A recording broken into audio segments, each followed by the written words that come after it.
Dicen que la tierra nació con un rugido y que ese rugido no se apagó nunca, sino que se fue reinventando en la forma de colosos que caminaban por ríos, desiertos y abismos marinos, y si cierras los ojos ahora mismo podrías sentir aún ese temblor que recorre la roca y vibra en tus propios dedos cuando la memoria quiere tomar la palabra. Imagina dos gigantes que no entienden de reglas, que se alimentan de la inmensidad y que, cuando sus pechos se inhalan, el mundo parece quedarse en silencio para escuchar el choque de mandíbulas, la sacudida de las aguas y el crujido de la tierra bajo sus patas. En estas historias, la lucha no es solo por la comida, es por la supremacía, y la supremacía, cuando la miras de cerca, no llega con un golpe limpio sino con una coreografía salvaje que deja huellas en las memorias de las rocas y ecos en el corazón de quien escucha.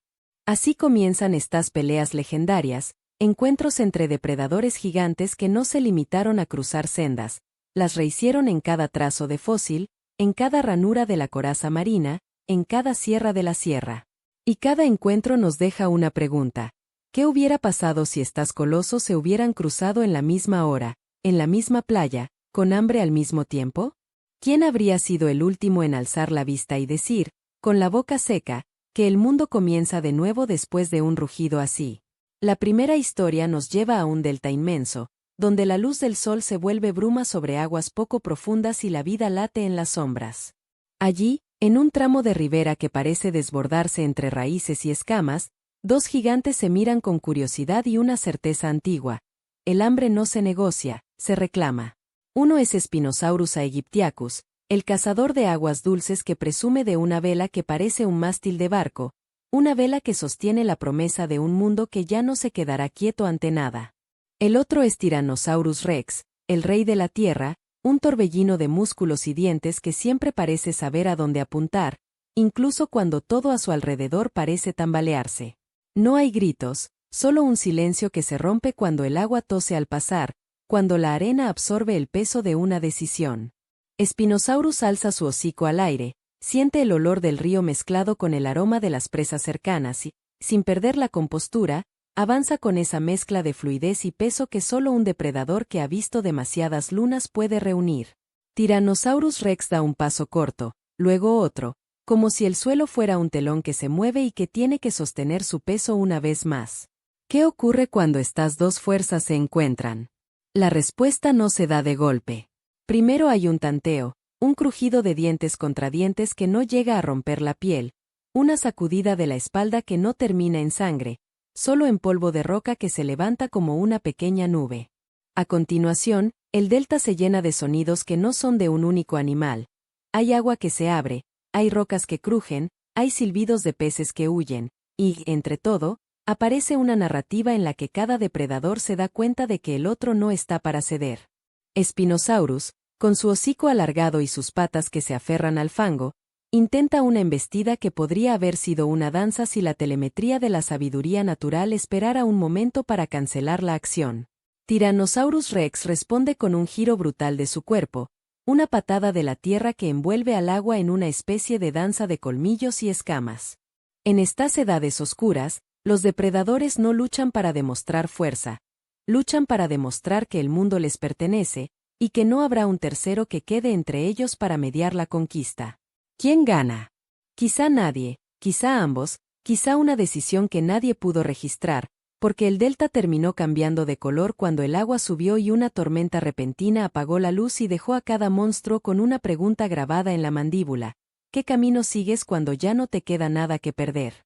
La tensión de esa primera escena parece amplificarse cuando el agua retrocede y da paso a un silencio que dura un suspiro, como si la naturaleza quisiera permitirles a esos dos gigantes otro intento.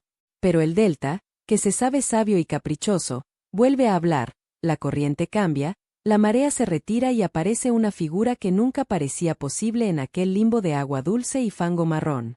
Es la segunda historia, y nos sumerge en un reino oscuro, más salino que el anterior, donde la oscuridad es una protagonista que aguza los ojos del observador. Megalodon, el coloso de los mares, mira hacia las profundidades desde un trazo de agua fría.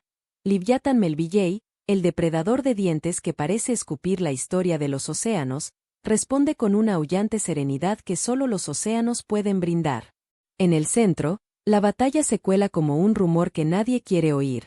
Dos bocas gigantes se buscan, se reconocen, se entienden como el eco de una lección que la vida repite con cada nueva marea. Megalodon, con mandíbulas que podrían hacer temblar la columna de un mastodonte, se desplaza con una elegancia brutal, un movimiento que parece planificado para hacer de la caza un ritual. Liviatán, por su parte, se apoya en su propio tamaño, en una paciencia que parece imposible de sostener, y espera, como si el océano fuera una caverna donde el ruido de la lucha retumba y se dispersa en todas las direcciones. ¿Qué se dice entre dos depredadores que no quieren traicionar su propio código de supervivencia? Se dicen que la paciencia puede vencer a la fuerza bruta, que la inteligencia de la caza no es solo cuestión de dientes, sino de saber dónde y cuándo abrir la boca para no perder el hilo de la selva submarina. La pelea comienza cuando el agua se convierte en una jaula de espuma, y cada uno de ellos reconoce que la otra criatura también llega al extremo de su paciencia evolutiva. ¿Quién lidera la coreografía? La respuesta se difumina en el rugido de una ola que no quiere terminar.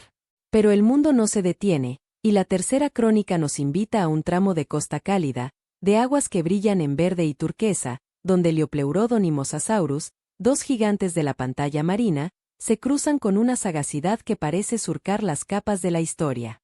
Liopleurodon, con un cráneo ancho y dientes que podrían haber cerrado las columnas de piedra, se desliza con una fluidez que hace perder la orientación a cualquiera que lo observe. Mosasaurus, con su cola poderosa y su boca que parece un pasillo de mandíbulas, avanza en una línea recta, como si fuera una aguja que cose mundos enteros de escamas y carne. El encuentro no se decide en un instante, es un duelo de movimientos lentos y concentrados, de respiraciones que no se oyen pero se sienten, de miradas que no parpadean pese a la enormidad de cada criatura. Liopleurodon ata una pinza de fuerza en la arena, dando una señal de que la lucha puede terminar con una inmovilización, una rendición forzada en la que la presa no tiene a dónde huir. Mosasaurus, sin embargo, sabe que la retirada no es una opción cuando la lucha es por el dominio de la columna de agua.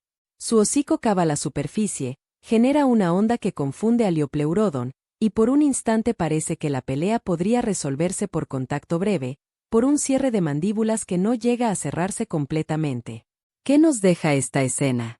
Que, en el reino marino, la lucha por el control del territorio no siempre se decide por la magnitud de una mordida, sino por la precisión de un segundo movimiento, por la capacidad de compensar el giro de la cola con la velocidad de un mordisco que se adelanta a la resistencia. A veces la victoria es un susurro, una desaceleración de la escama que deja a la otra criatura con un vacío de pregunta en la boca. ¿Cuál fue realmente la clave para superar al rival? Nuestra ruta aterriza después en las lomas rocosas de una cordillera tan antigua que parece desafiar al tiempo, donde dos colosos de tierra se enfrentan, Giganotosaurus carolinii y Carcharodontosaurus saharicus. Ambos habitan un mundo de sombras largas, de cañones que dibujan gargantas en la roca y de praderas que alimentan a una jauría de carroñeros y cazadores. La escena abre con un olor a duna caliente y una vibración que recorre el suelo cada vez que una pata enorme pisa, como si la tierra quisiera recordar su propia existencia. Giganotosaurus es un atleta de la carcasa, sus bíceps se tensan, su cuello se arquea, y cada zarpazo se parece a una firma que deja claro quién manda en el libro de caza. Carcharodontosaurus, de dientes afilados como espadas, responde con un ritmo diferente, menos éxtasis, más cálculo, como si cada movimiento fuera una jugada de estrategia que intenta forzar al oponente a una decisión precipitada. Surge la pregunta, ¿qué estrategia prevalece cuando la pelea es por la cumbre de una meseta que no admite coincidencias? El combate oscila entre cargas cortas y fugas calculadas, entre la brutalidad de las interrupciones y la precisión de un mordisco que podría ser devastador. En una coyuntura, Giganotosaurus encuentra un borde de roca que podría convertirse en una trampilla para la derrota de su rival. En otra, Carcharodontosaurus envuelve su cuello y transforma el entorno en un laberinto de arena donde las habilidades de lectura del terreno pesan más que la fuerza bruta. ¿Quién rompe primero? La tierra parece contener la respiración cada vez que el peso de sus cuerpos se acumula en un punto que podría estar a punto de quebrarse.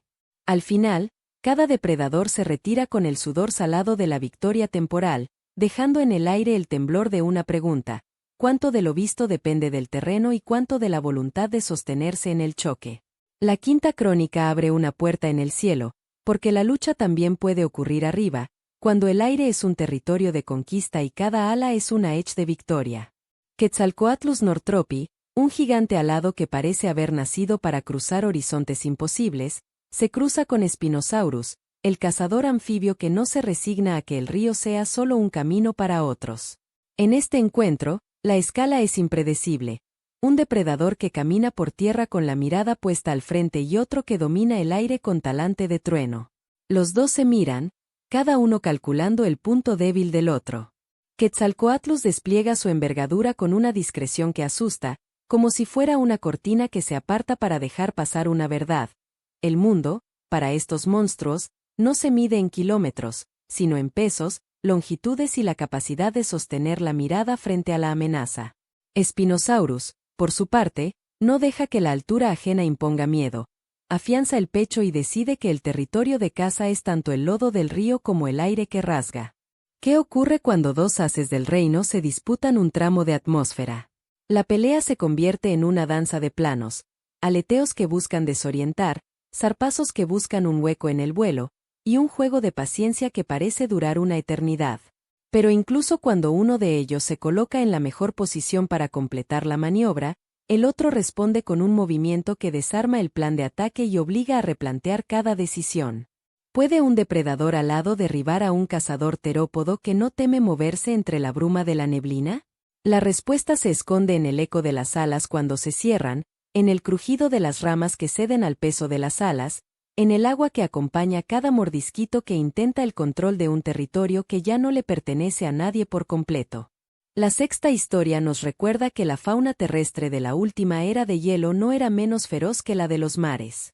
Smilodon fatalis, el felino de los colmillos en forma de puñal, se cruza en las llanuras frías con Panthera spelaea, el gigante felino que parecía haber aprendido de la luna y de las noches sin estrellas. En este encuentro, la picaresca y el peso de la historia se dan la mano.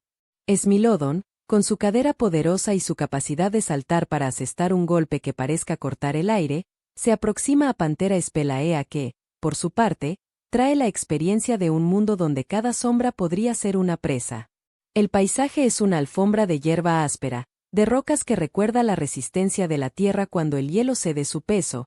Es un entorno que fija el duelo en una memoria compartida entre depredadores que aprendieron a vivir entre tormentas y hambre. Llega el momento de la lucha y no es un choque limpio de mugidos, sino una serie de movimientos que se entrelazan como un vals áspero, zarpazos que buscan costillas, mordiscos que intentan abrir una garganta, y un juego de desplazamientos donde cada atleta intenta colocar al otro en una posición de vulnerabilidad. Como si cada músculo supiera que la lucha no se decide con fuerza bruta sino con la capacidad de pensar 3 pasos adelante. En cada giro, en cada salto, la tensión crece hasta un punto límite donde la naturaleza parece contener la respiración. ¿Quién cobra la vida de la otra criatura y quién se retira para volver a la caverna donde el hielo se carga de historias? Es posible que la respuesta esté en la humedad de la noche, en el silencio posterior a la batalla, cuando el suelo se enfría y cada una de las criaturas aprende que la supervivencia no es únicamente una victoria sobre el enemigo, sino una derrota para el mundo que ya no podrá olvidar ese choque. Estas son las historias que resuenan en las rocas y en las corrientes, en las cuevas y en las llanuras, en las bahías y en los valles, donde los depredadores gigantes se cruzaron para escribir un relato que no tiene fin conocido. Cada encuentro fue una lección que la Tierra guardó como si fuera una joya en una caja de ecos. La fuerza puede ser imponente, pero la inteligencia y la paciencia pueden convertir la hora de la caza en una hora de memoria que nadie quiere olvidar.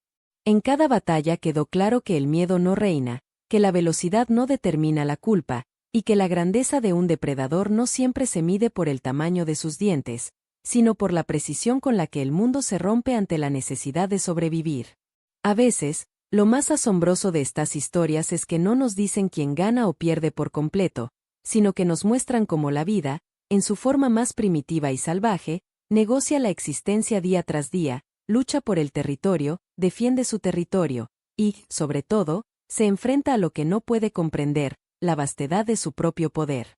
Antes de cerrar, hagamos un mini repaso de lo que hemos visto.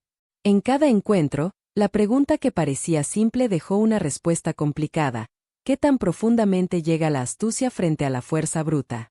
¿Qué peso tiene el terreno, el timón y la paciencia en una lucha donde cada movimiento podría costar la vida?